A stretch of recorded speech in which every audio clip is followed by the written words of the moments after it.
biggest misconception about borrowing money today, in my opinion, is that it's always a bad idea, right? But I don't think that's necessarily true, because borrowing money can help you achieve financial goals, whether it's buying a home, buying your second home, vacation home, or probably most importantly, investing in yourself and investing in a business, right? But that all comes with cost. So I think the most important thing to consider when borrowing money is the interest rate, right? Which affects the total amount of money that you have to repay.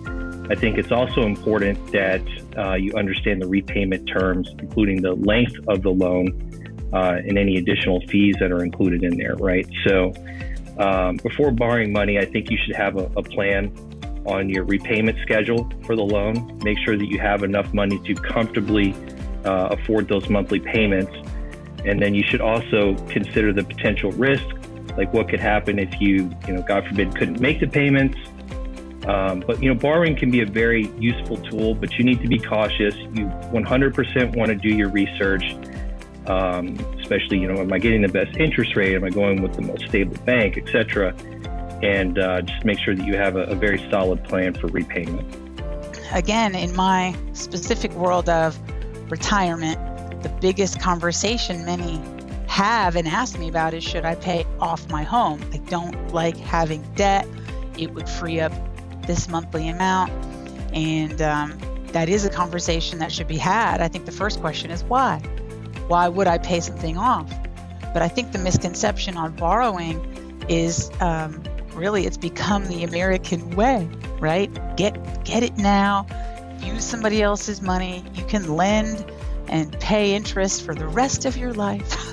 And I think it is a misconception that many have, that they can just keep refinancing and pay and pay and pay. And so many people do pay for so long, and it doesn't necessarily benefit them in some cases when they're paying so much interest. And of course, today's world with costs and the values being so skewed that a lot of people are at their wits' end, so many people decide to not borrow at all. And so I'm going to rent for the rest of my life. Well, oh my goodness, when does it end, right? So I think some of the real misconceptions are just this, I hate saying the American way because I am also American, but to get this immediate, I'm going to get what I want, I'm going to have it now, no matter really what the cost, and keep up with my neighbor. I think that is an unfortunate norm in our society. But on the other end of that, the idea of paying it off, right? I think a real misconception is that borrowing and lending can be heavily utilized to one's advantage when it's for the purpose of freeing up dollars to potentially get a better return on them. I think the biggest misconception overall when it comes to borrowing is the assumption that all debt is bad. The word debt has a bad connotation in society, but it's important to understand that debt is not always bad. Money borrowed to buy a home or send your kids to college, for example, are typically considered good debt because those loans have typically lower interest rates and they have a positive impact on life in general, and they also come with some tax benefits.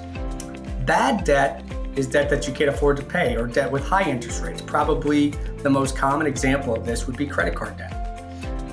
They often include those higher interest rates, and if not managed properly, can quickly lead to financial hardships. So what I'm saying is that when used and managed appropriately, debt can be a valuable asset to helping you achieve your financial goals. Financially secure individuals understand this. They understand how to use good debt to accelerate the pace in which they can achieve their financial objectives. They didn't get there on their own. My advice on this is seek advice from a licensed financial professional for guidance in understanding the differences between good and bad debt, and for assistance in finding opportunities where good debt can help you better achieve your goals. I think that's probably the best approach to understanding what you should consider and ensuring also that you avoid bad debt.